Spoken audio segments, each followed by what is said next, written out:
En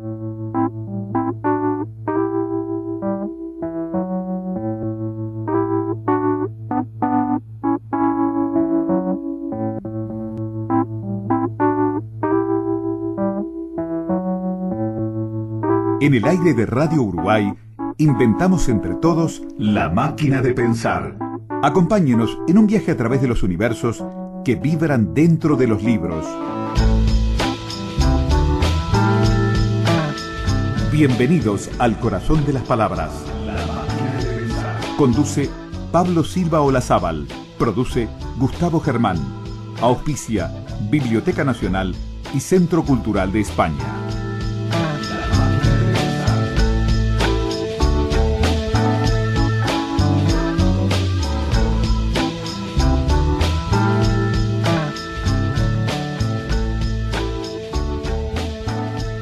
Estimados, ¿cómo están? Bienvenidos aquí a Radio Uruguay, bienvenidos a La Máquina de Pensar. Hoy miércoles vamos a escuchar otro programa especial. En realidad vamos a escuchar dos programas especiales, tanto el miércoles como el jueves. Se trata de dos libros que de alguna forma tienen que ver con una sola figura, con la misma figura, con Mario Lebrero, uno de los escritores fundamentales de los últimos años de la literatura uruguaya. En esta ocasión se trató de una presentación que ocurrió en el Café La Diaria. Ahí el miércoles 27 de noviembre se presentó el libro Mario Lebrero para armar, Jorge Barlota y el libertinaje imaginativo. Se trata de un libro de ensayo de crítica, del español, un crítico español llamado Jesús Montoya Juárez. Él mismo participó en una mesa redonda donde se habló de este libro, Mario Lebrero para armar. Y en la actividad estuvieron, junto a él, estuvo el escritor Pablo Casacuberta, estuvo Juan Ignacio Fernández Jope y ¿quién les habla? Estuvo Pablo Silva, quien les habla. Vamos a escuchar en principio a Jesús Montoya Juárez, el autor. Bueno, primero, buenas tardes, mejor dicho, muchas gracias a todos por venir. Quiero agradecer particularmente a los amigos, familiares, miembros de la cofradía lebreriana. El término cofradía corresponde o por lo menos yo lo leí en una carta que escribe el padre de Pablo, Carlos Casacuberta, fechada en 1972. Se le escribe a Mario Lebrero cuando Mario Lebrero está en París, y menciona a unos cuantos amigos de la barra de ese momento como una auténtica cofradía. También Leo Maslía, más adelante, se refiere al círculo lebrero como una cofradía. Yo quiero agradecer particularmente a la cofradía el que me haya acogido aquí, el que me permita dirigirle unas palabras con motivo de la presentación de este libro. Yo tengo que decir que el proyecto recoge una investigación que en realidad arranca desde hace casi 10 años, aunque se ha visto interrumpida a lo largo del tiempo. Yo leí por primera vez a Mario Lebrero en el año 2002. Fue mi pareja y actual esposa la que en uno de sus viajes a Montevideo, casi todas las cosas buenas que me pasan se las debo a mi mujer, la verdad que tengo que decirlo. Viajó a Montevideo y encontró en una librería un libro muy extraño, con una tapa muy original, que era la edición de Arca de Nick Carter se divierte mientras el lector es asesinado y agonizo. Un libro que me pareció cuando lo recibí que tenía un título extrañísimo, uno de los títulos más raros que jamás haya leído para un libro. Lo leí de inmediato, me pareció una cosa tan extraña, tan original, que la leí de inmediato. Recuerdo que era verano en España, era un mes de agosto, corría el mes de agosto, y me reí tanto, me divertí tanto con el libro, con Tinker, con Watson, con la secretaria ninfómana de Nick Carter, con todos los episodios que ocurrían en la novela. Y además, cuando terminé de leerlo, me pasó una cosa curiosa. Cuando uno termina la lectura, quedan como flotando en el subconsciente, o flotando alrededor de uno, o en la imaginación de uno, una serie de imágenes casi que al cerrar los ojos las puedes reconocer, ¿no? Y esa forma de narrar y esa sensación que a mí me quedó como lector me hizo interesarme por la narrativa de Lebrero y comenzar a comprar y a conseguir y a pedir a sus amigos los libros de Lebrero. Creo que respecto a Nick Carter el título está mal puesto, porque yo no creo que el actor sea asesinado, ¿no? Porque en realidad lo que ocurre es que el lector, aunque esté moribundo, se ríe y se lo pasa bien y disfruta de la novela. Y creo que el autor tampoco agoniza. En realidad El autor lo que hace es tratar de sobrevivir o de plantear una sobrevida o de tratar de plantear una vida más auténtica, ¿no? Y eso es esa búsqueda de una vida más auténtica, creo que es una lección de su narrativa para mí. Voy a comenzar entonces, comenzando por el principio, es decir, mi principio, que fue la lectura de Nick Carter se divierte mientras el lector es asesinado y agonizo, comenzando en el mismo punto en el que lo deja el personaje de Nick Carter, que es Damas y Caballeros, los he reunido aquí. Bueno, como digo, llegué a Montevideo en 2003 tratando de armar un proyecto de tesis doctoral. Yo había trabajado en mi tesina la narrativa de César Aira, un escritor argentino también muy interesante, y mi planteamiento en aquel momento era tratar de identificar 3 estéticas que fueran significativas en el campo literario de los países del Cono Sur. Había decidido que iba a ser Aira, por motivos de economía investigadora. Uno de ellos iba a ser Aira, otro de ellos, pensaba yo, iluso de mí, que iba a ser Roberto Bolaño, y el tercero, pues un autor uruguayo que realmente dinamizase el campo cultural uruguayo y que generase una influencia decisiva en las estéticas contemporáneas, ¿no?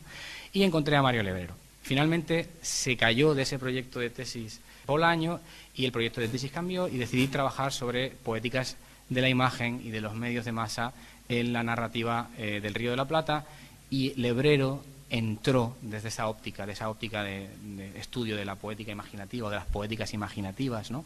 O del tratamiento de las imágenes a cargo de la literatura, entró Mario Lebrero en esa tesis. Yo estoy muy agradecido a Mario Lebrero, que es mi objeto de estudio. Aquí hay muchos amigos, gente que lo quiso, que lo amó, y que también se peleó con él. Pero para mí inicialmente fue un objeto de estudio muy interesante, además de una lectura fascinante. Fue un objeto de estudio al que estoy muy agradecido porque me ha permitido viajar por muchos lugares, dar conferencias en Estados Unidos, dar conferencias en París, dar conferencias en España, y bueno, y ahora mismo estar aquí delante de todos vosotros hablando sobre él. He podido publicar artículos en revistas y capítulos de libro, y finalmente me hacía mucha ilusión también publicar un libro en Uruguay, que es un lugar donde a mí me ilusiona mucho que se lea este trabajo, porque me ilusiona mucho que sea accesible a la cofradía lebreriana este texto. Y por ahí contacté en el año 2009 con mi editor Juan Pablo Arari para publicar este libro. Digo que estoy agradecido como lector, estoy agradecido como académico, y también estoy agradecido al Lebrero, personaje, o a la figura del Lebrero, ¿no?, por dejarme entrar en su universo, un universo que no solamente tiene que ver con el contenido de las obras, sino que tiene que ver también, digamos, con cómo el Lebrero contaminaba, o mejor dicho, contagiaba rasgos de su personalidad en la gente que lo fue conociendo. Cuando estuve entrevistando a Juan Ignacio Fernández, aquí presente, acuñó un término que me lo voy a apropiar, que es el término de lebrerizar, que no sé si es el único que lo utiliza, pero es cierto que el Lebrero lebrerizaba a quienes se cruzaban con él, y de alguna manera también los espacios que iba recorriendo. Esto es una cita de una entrevista que le hice a Juan Ignacio, y es cierto, y a mí me ha ocurrido. Por ejemplo, yo he vivido situaciones que me han parecido muy lebrerianas, como por ejemplo dar una conferencia sobre París en París. Cuando estuve como en mi etapa postdoctoral en París, di una conferencia sobre París en París. Me sorprendí a mí mismo recorriendo las estaciones de tren de París, tratando de encontrar las baldosas que aparecen al comienzo de la novela París. Son unas baldosas muy interesantes porque en ellas está reproducido el dibujo exacto de la propia estación de tren a la que llega el protagonista, y a su vez en ese dibujo hay otra baldosa donde se reproduce nuevamente ese mismo dibujo, y así ad infinitum, ¿no? Yo sabía o pensaba o creía pensar que era completamente imposible que eso existiera, y efectivamente no lo encontré, pero de alguna manera mi lebrerización hizo que mi lectura del Lebrero pues fuera contaminando un poco hasta mis actividades cotidianas, ¿no? Y es un ejemplo un poco tonto, pero bueno, me ocurrió, ¿no? El libro se compone de quizás dos partes. Una parte que es quizá más académica, que es un estudio sobre el tratamiento de la imagen en la obra de Mario Lebrero, y luego hay otra parte quizá menos densa, un poco más ensayística, si queremos, ¿no?, que no es una biografía. Lo que es un esfuerzo o un intento de ordenar las miradas sobre Mario Lebrero, o las imágenes que dejó Mario Lebrero en aquellas personas que lo fueron conociendo a lo largo de su vida. sobre todo tratando de llegar lo más atrás en el tiempo posible, porque creo que es lo más desconocido, ¿no? Esto fue lo mejor del libro. Para mí, lo mejor del libro fue el proceso investigador. Para mí, lo mejor del libro fue entrar y poder entrar en esa cofradía lebreriana y poder ser el depositario del afecto y del cariño que tanta gente que conoció al Lebrero me fue transmitiendo. Y eso para mí fue lo más bonito del proceso de investigación de este libro. Aquí presente está uno de las personas que aparecen en los agradecimientos, hay varias, ¿no? Pero quiero referirme a una imagen que me transmitió, que me parece preciosa, ¿no? Del Lebrero, Jorge Califra, que fue su amigo de la adolescencia, quizá la persona que de más antiguo conoció al Lebrero, que, Miguel Delibes escribió 5 horas con Mario. Yo transcribí, porque fue una entrevista, 5 horas sobre Mario con Jorge Califra, ¿no? En el hall del edificio Panamericano, creo que se llama el edificio. Estuvimos charlando y con voz emocionada Jorge Califra me fue relatando la mirada o la imagen que él tuvo o que él tenía de su amigo de Mario Lebrero. Una de las imágenes más bonitas, que la cito en el libro, es el primer día, la que hace referencia al primer día que él lo conoció, que casi debería cederte la palabra y que lo dijeras tú, cuando se lo encontró en mitad del hall del instituto o del liceo, a la uruguaya, un chico alto, con aire distraído, solitario, que calzaba zapatillas de estar en casa, unas zapatillas a cuadros de estar en casa, ¿no? Unas pantuflas, ¿no? Unas pantuflas, ¿no? Esta imagen es interesante porque demuestra o viene a demostrar que Lebrero y Barlota, aunque Lebrero nace cuando Barlota se decide a ser escritor y a conservar lo que escribe, de alguna manera esa imagen prototípica de Lebrero ya está en Barlota casi desde no se sabe cuándo, ¿no? Casi porque traté de llegar lo más atrás posible, pero la infancia, lamentablemente la edad, pues es un factor que juega en contra de cualquier investigador o biógrafo, ¿no? Bueno, entonces, ya te digo, una primera parte que es un estudio, que más bien es un relato de vida, ¿no? Y una segunda parte que es un estudio académico sobre lo que yo he llamado, aprovechando un término de Ángel Rama, libertinaje imaginativo, o sea, cómo Lebrero trabaja su narrativa a partir de las imágenes oníricas. Ángel Rama acuña este término no precisamente para elogiar a Lebrero, lo elogia pero al mismo tiempo lo denosta. Para Ángel Rama hay una forma de escribir literatura fantástica que es una forma que no pierde sus vínculos, si queréis, con el realismo, ¿verdad? En la medida en que siempre, de alguna manera, puede bajar de la fantasía a la realidad y conectar, digamos, con una lectura, digamos, social o política, ¿no? Y esa lectura de Rama responde muy bien a la crítica literaria de un determinado momento, ¿no? Desde los años 60, ¿no? Donde era muy importante no perder esa conexión. Mientras elogia a Lebrero, llama su libertad, libertinaje, y de alguna manera lima ese elogio, ¿no? y lo modifica. En el mismo ensayo del año 72, Rama se refiere como libertinaje imaginativo también a la obra de Manuel Puig. Es una relación muy interesante que yo creo que nadie, o por lo menos yo no he leído, que se haya profundizado en ella. Y es verdad, creo que hay una dimensión espectacular, en el sentido más, si queréis, técnico del término, una dimensión muy mediática, muy vinculada a la cultura de masas en el fantástico lebreriano. Y eso quizás lo separa un poco inclusive de Julio Cortázar, ¿no? Y hace que Lebrero tenga una poética, yo creo, muy actual. En Nick Carter es clarísimo cómo funciona ese libertinaje imaginativo, ¿verdad? Nick Carter, un personaje que son muchos personajes al mismo tiempo, porque está extraído ese Nick Carter de un montón de ficciones distintas, ¿verdad? Nick Carter es un personaje de los folletines policiales que nace en el siglo XIX y a lo largo de todo el siglo XX pues hay versiones de Nick Carter, ¿no? Muchas versiones de Nick Carter. Bien. Pues lo que hace Lebrero es tratar de hacer cristalizar en su texto todas esas versiones para arrostrar una metáfora adecuada de la crisis identitaria del yo y de la multiplicidad del yo. Aprovecha la cultura de masas como ready-made, ¿verdad? Como un objeto a disposición de él, para, digamos, explicitar algo muy personal, ¿no? Utiliza lo exterior para explicitar, digamos, un cuestionamiento muy personal y muy interior y que tiene que ver con su psicología, ¿no? Y con la situación de la época, ¿no? Y bueno, creo que ese libertinaje es muy interesante y creo que no se ha desgranado, no se ha desarrollado, no se ha investigado, y creo que trato de cubrir, digamos, ese hueco en los estudios lebrerianos. A mí me parece que es tan valioso o más valioso Lebrero por lo que se atrevió a hacer en cuanto a procedimiento narrativo, ¿no? Es interesante analizar cómo las novelas parten siempre de una imagen y todas las novelas acometen desafíos diferentes, de tratar de hacer que las imágenes se conviertan en estructuras narrativas originales. Pero hay una línea que recorre toda la narrativa del Lebrero, que es básicamente la de la búsqueda. Todos los personajes del Lebrero emprenden una búsqueda, inclusive muchas veces a sabiendas de lo infructuoso de esa búsqueda. Y esa búsqueda consiste siempre en tratar de hallar un suelo de realidad, ¿verdad?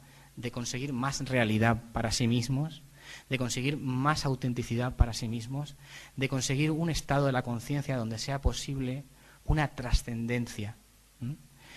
Y eso se contagia a la lectura. Yo creo que la razón por la cual el Lebrero engancha tanto, además de por todo lo que he dicho anteriormente, es por eso.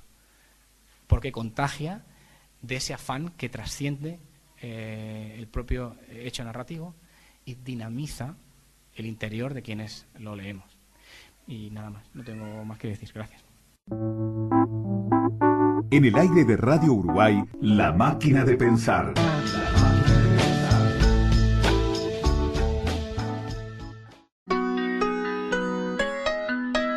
Para comunicarte con La Máquina, envía un SMS al 099 780066 o un correo electrónico a lamaquinadepensar@adinet.com.uy. Si querés volver a escuchar charlas, entrevistas o columnas, ingresa a piensamáquina.blogspot.com y bienvenido al corazón de las palabras.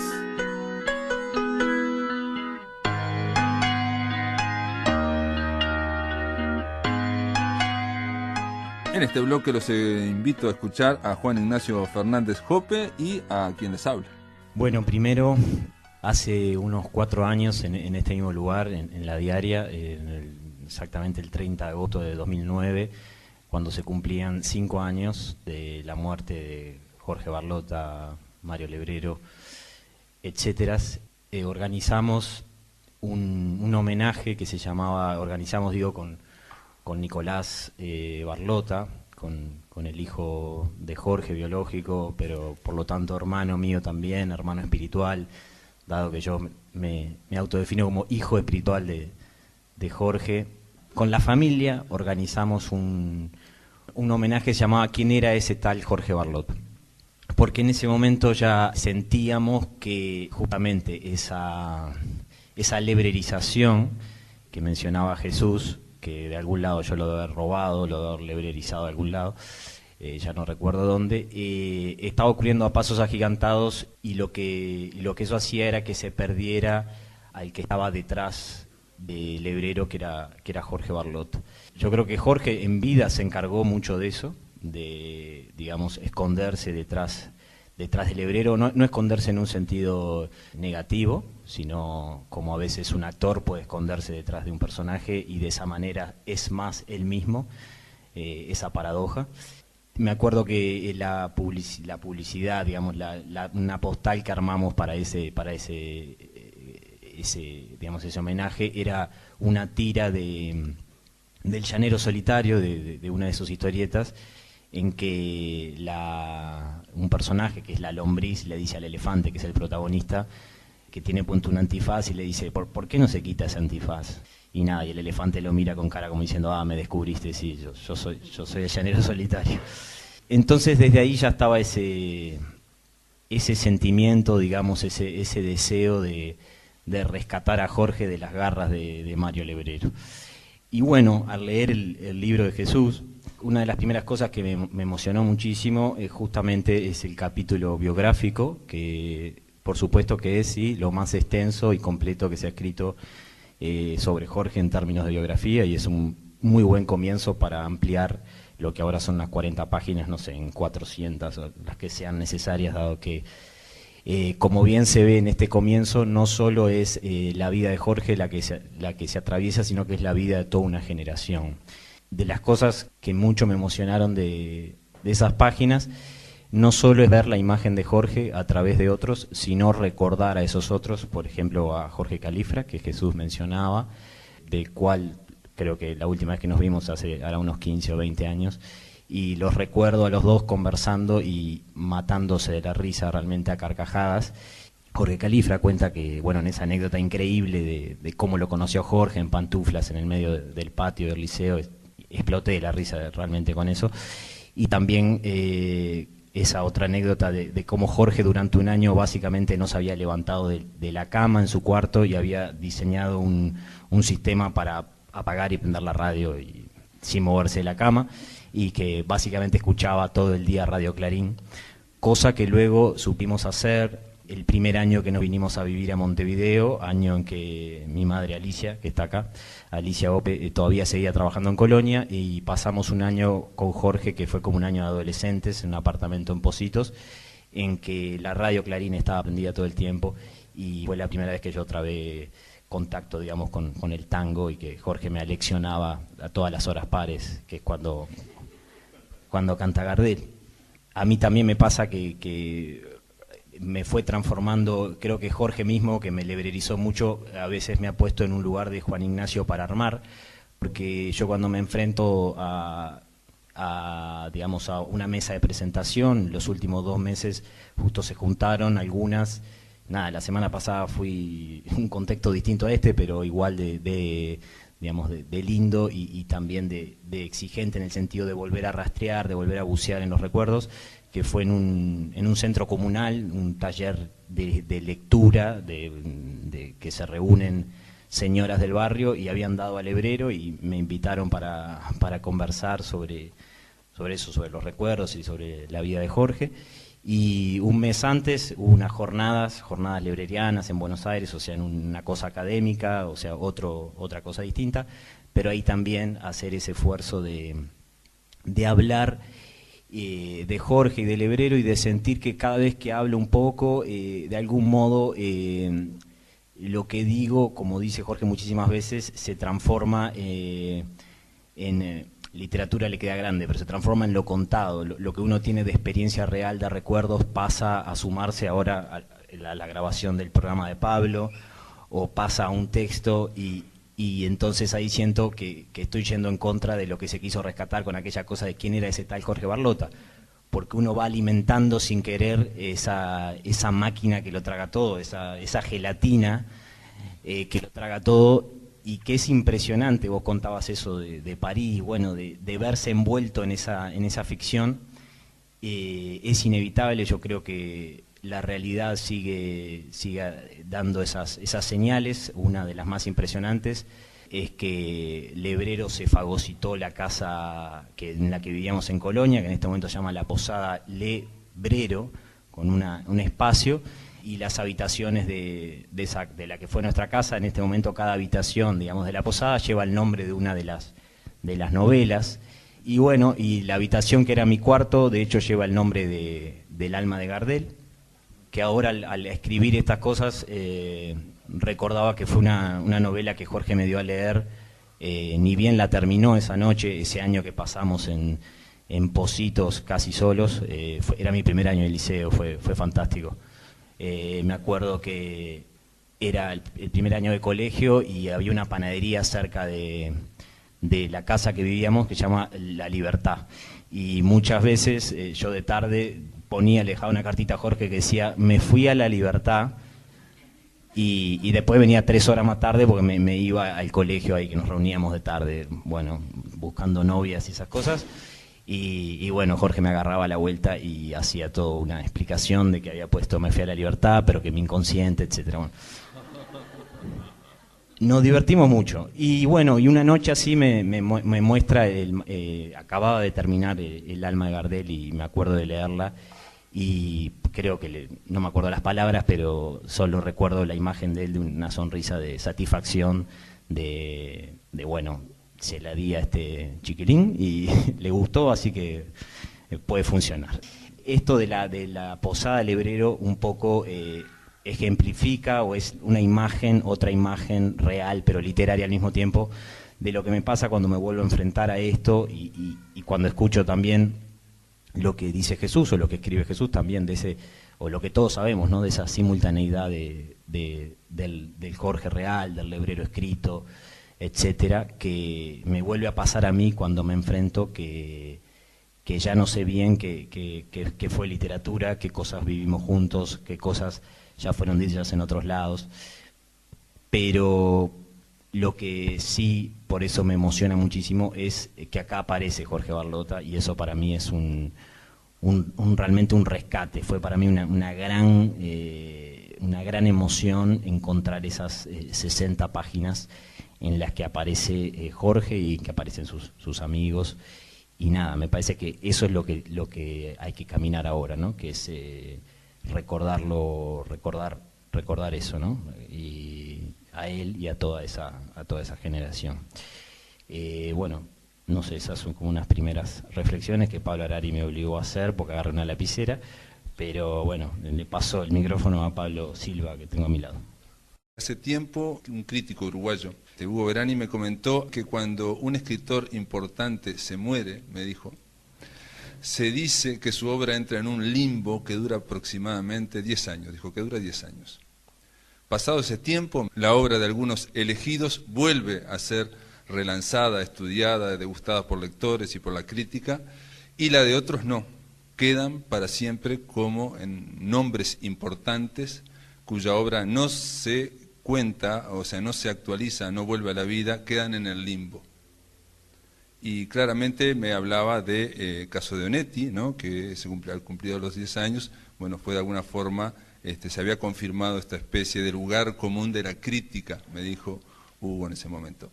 En el caso de Mario Lebrero, que es el que estamos hablando acá, es singular porque si estuvo en el limbo debe haber sido un par de horas.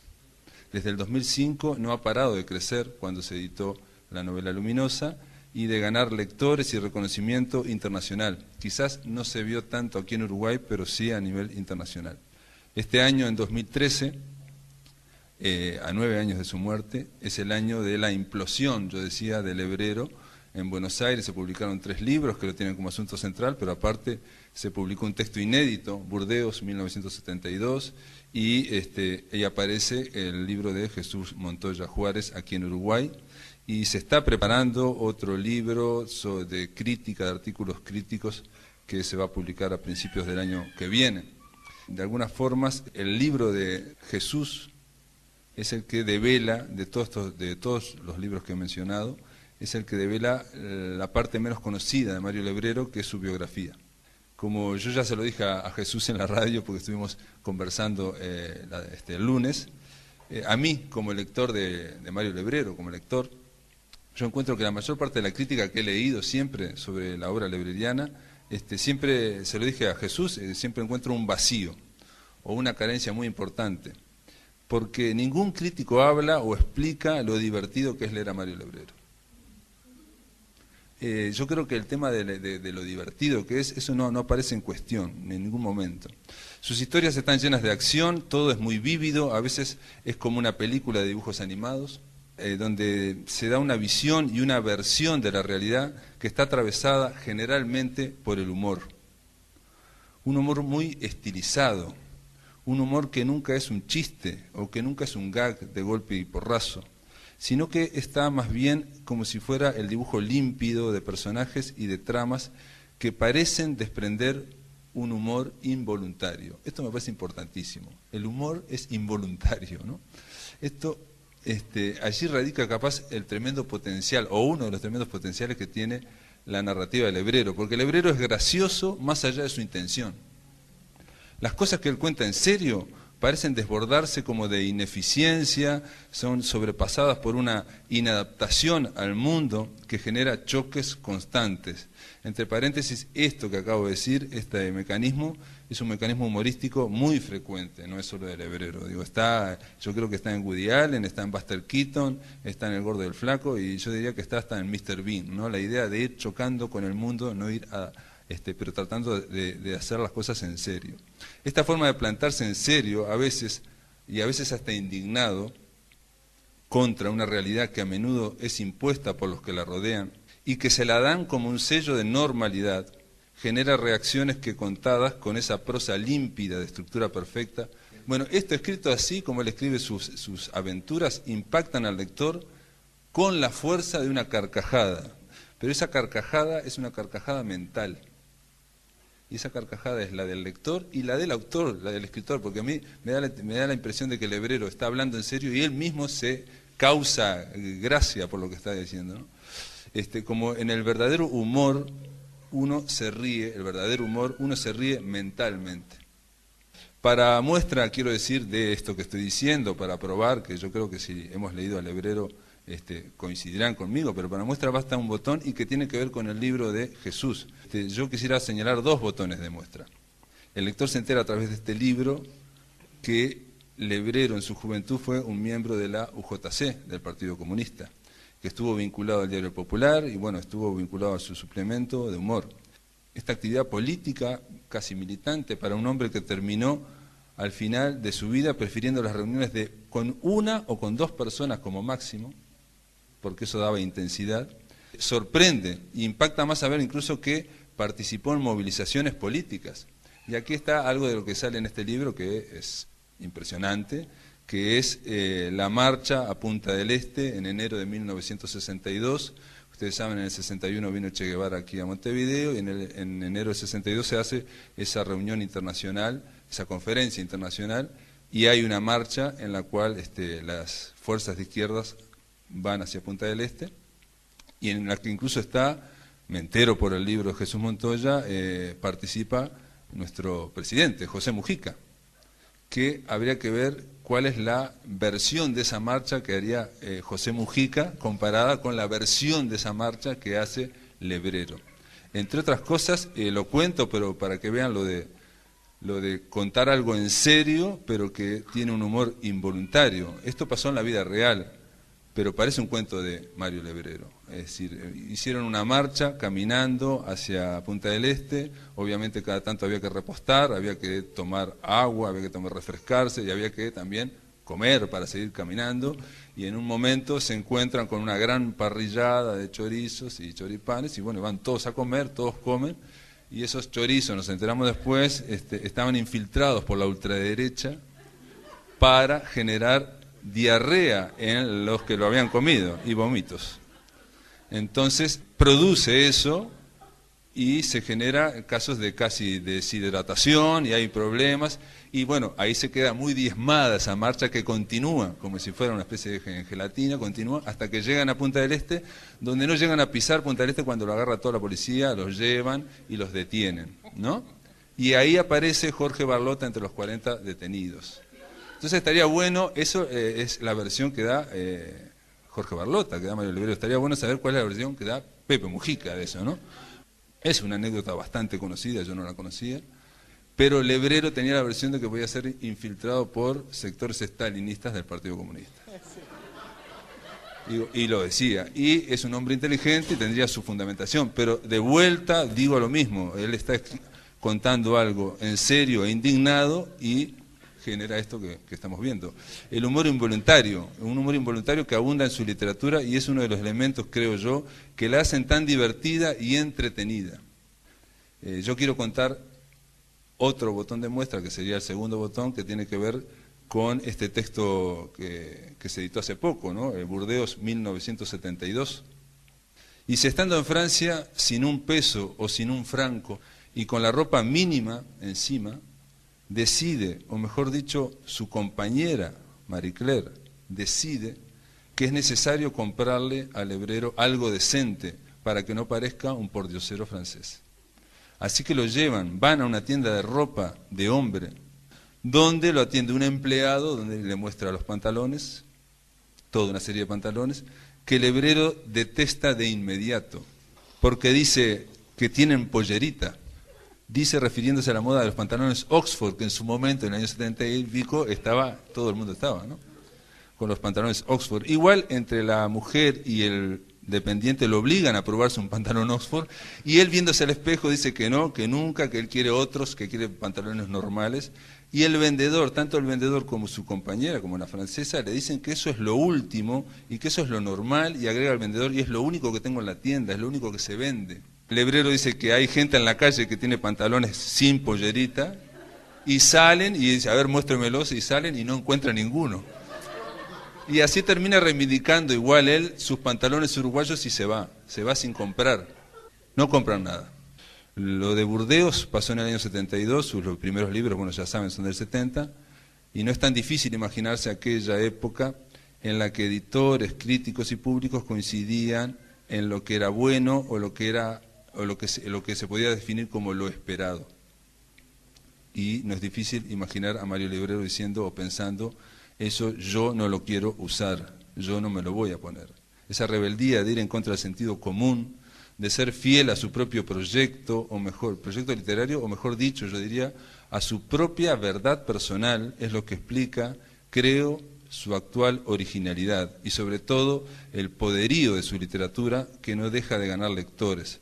Por algo dice en su autoentrevista imaginaria, en la que compara la realidad que manejan los críticos con los zapatos que están en la vidriera, sin usar.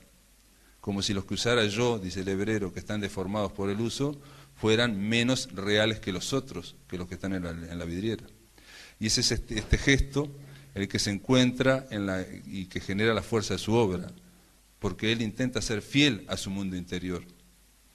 Mejor dicho, a su percepción, cómo percibe él su mundo interior, sin tratar de imponer o de verla con una percepción que viene ya consensuada y que viene ya fosilizada y que viene de afuera, del exterior. Por eso su obra suena tan viva ahora, porque tiene las mismas luminosidades y tiene las mismas deformidades que tenía su autor. Y en el fondo, aunque no lo queramos reconocer, que tenemos todos. Gracias. En el aire de Radio Uruguay, La Máquina de Pensar.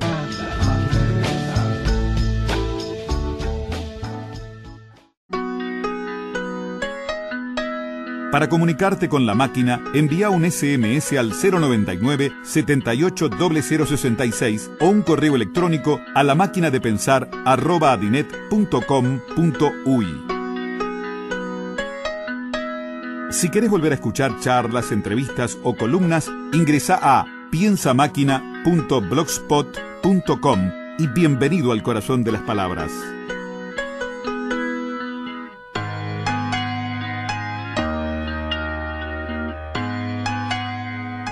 Para terminar la presentación de este libro, Mario Lebrero para armar, los invito a escuchar a Pablo Casacuberto. Bueno, cuántas cosas. Ahora que mencionabas esa risa mental, me vino a la mente la risa real de Jorge. Es una risa muy característica, ¿no? Él tiene una voz muy seductora y muy densa, muy linda voz, y la risa era muy graciosa. Era muy difícil escuchar la risa de Jorge sin morirse de risa, porque era gracioso verlo reírse, una risa que era una cosa muy rara, muy difícil de hacer. Me quedé pensando que una cosa que pasa con el libro, se trata de un libro sobre Mario Lebrero que leí increíblemente, es que le hace justicia a una dimensión de Jorge que está en general ausente del discurso público sobre Jorge, y es que del mismo modo que la escena de los pantalones aparece como una escena donde una persona reivindica su modo de ser y su libertad versus las imposiciones del sistema, también se trata de un personaje muy diverso, muy variopinto, muy multidimensional, y Jorge era un tipo que tenía grandes manías que padecía muy sustancialmente. No es solamente que esas manías tuvieran siempre un carácter épico de defensa frente a la adversidad y a la uniformización que el medio propone, sino Jorge era un tipo que no podía comer un queso sin antes haberlo hecho atravesar un proceso que llevaba más de una semana y que él llamaba curar el queso, y que consistía en envolverlo en un repasador por razones que nunca me supo explicar, a pesar de que le pregunté varias veces y él trató de... y que yo siempre pensé que tenía un fuerte componente de ritual, digamos. Había miles de cosas que Jorge no toleraba hacer. Y en eso no solo estaba la reivindicación de, bueno, yo soy así, sino había una cierta dosis de sufrimiento y cierto nivel de agorafobia y de dificultad para soportar de una manera razonable la resistencia que te opone la vida. Entonces, una cosa que me parece que es interesante y que el libro hace es que aborda esa dimensión maniática, porque era una dimensión de la que Jorge estaba plenamente consciente. No era un tipo que no sabía que era un maniático.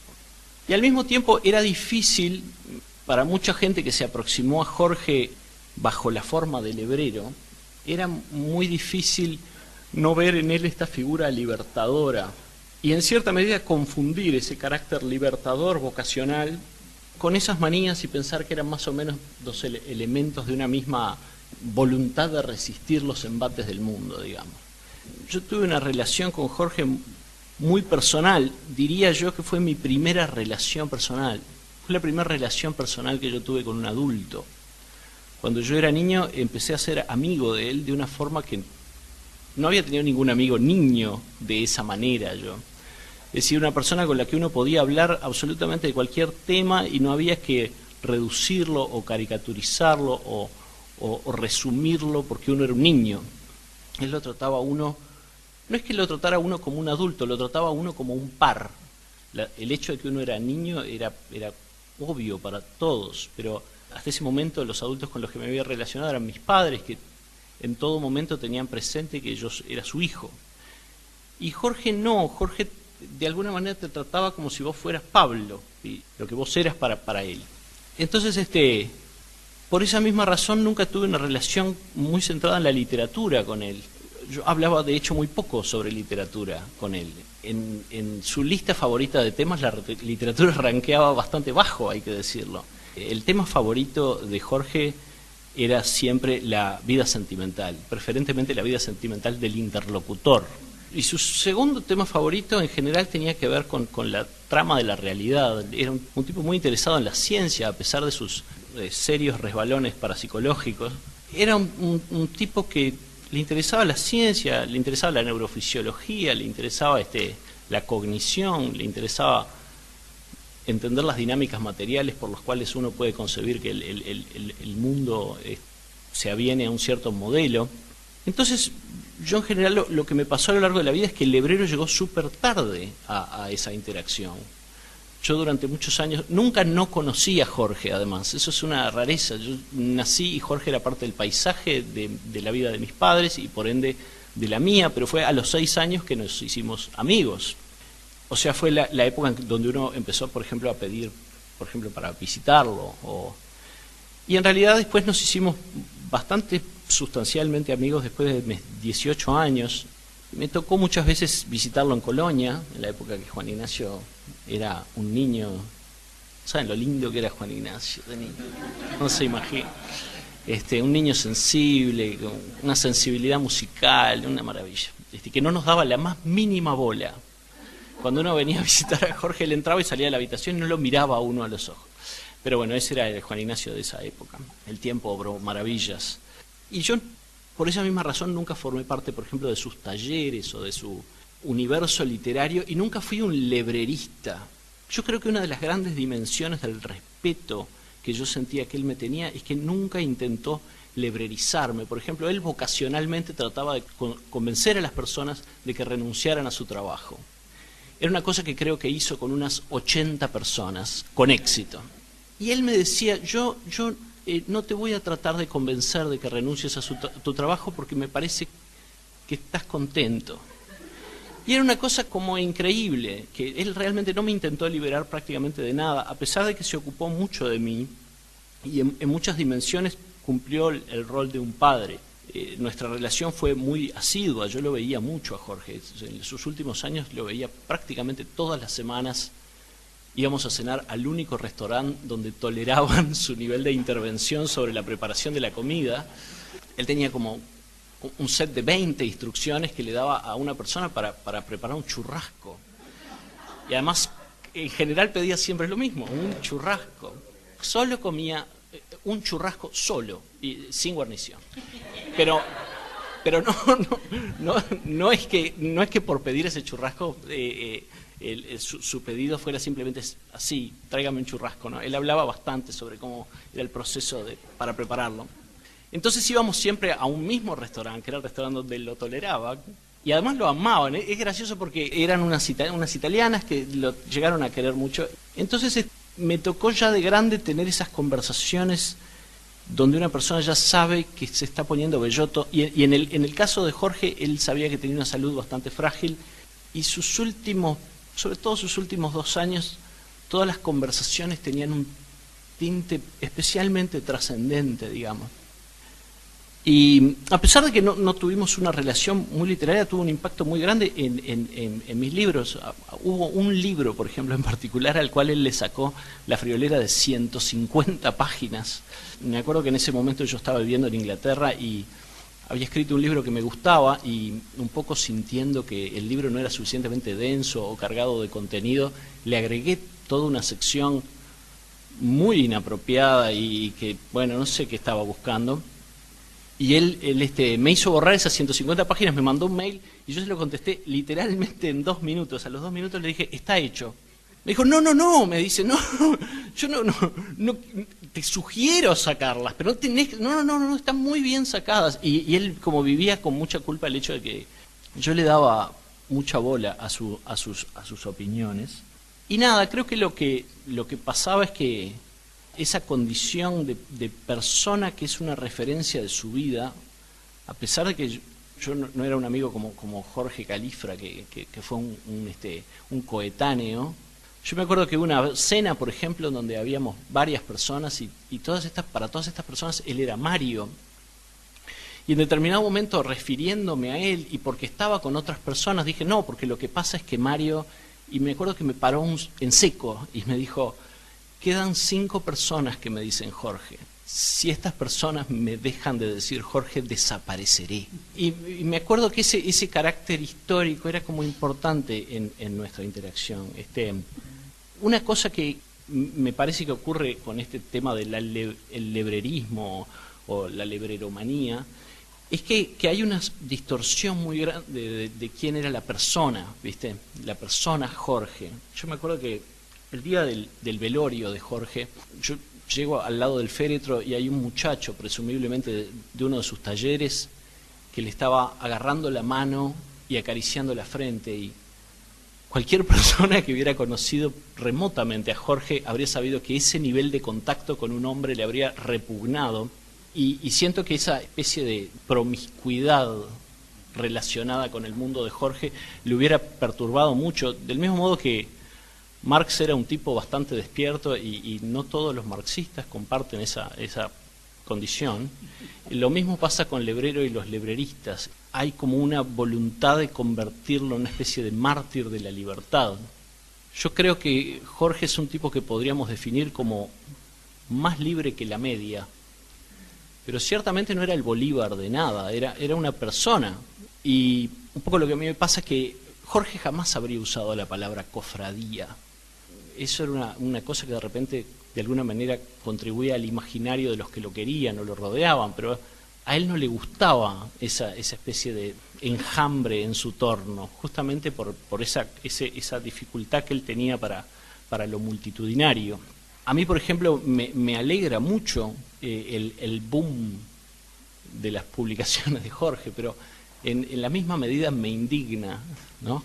Jorge también es un tipo que obstaculizó bastante la publicación de su obra en vida, porque era complicado su interacción con los editores, pero a mí me habría gustado que mientras él vivía hubiera habido el mismo interés en su obra y en lo que tenía para decir. Tenía mucho para decir. Y en cierta medida yo siento que fue opacado o obliterado o dejado de lado por el medio en razón de que su ideario político no resultaba claro para la crítica uruguaya, no quedaba claro de qué signo era, che, ¿vos qué sos? Creo que esta es una buena oportunidad, el libro es una buena oportunidad, un poco por los testimonios y por... Yo sé que vos no lo considerás una biografía, pero a mí lo que me pareció más interesante es justamente esa dimensión biográfica porque no está en ninguna parte, no está en ninguna parte. Hay una cantidad de lecturas sobre quién era Lebrero literariamente, pero yo no he visto un libro donde aparezca el nombre Lebrero y Barlota en la misma tapa, y eso me parece que es importante. Y bueno, supongo que surgirán más cosas después, pero por ahora es eso. Gente, esto es todo por hoy. Mañana vamos a continuar hablando de Mario Lebrero, pero en otro libro, un libro en el cual estoy muy involucrado porque soy su autor. Se llama Conversaciones con Mario Lebrero y que se presentó el año pasado en Buenos Aires. Los invito a escucharlo mañana a partir de las 20 horas aquí en Radio Uruguay. Que lo pasen muy bien.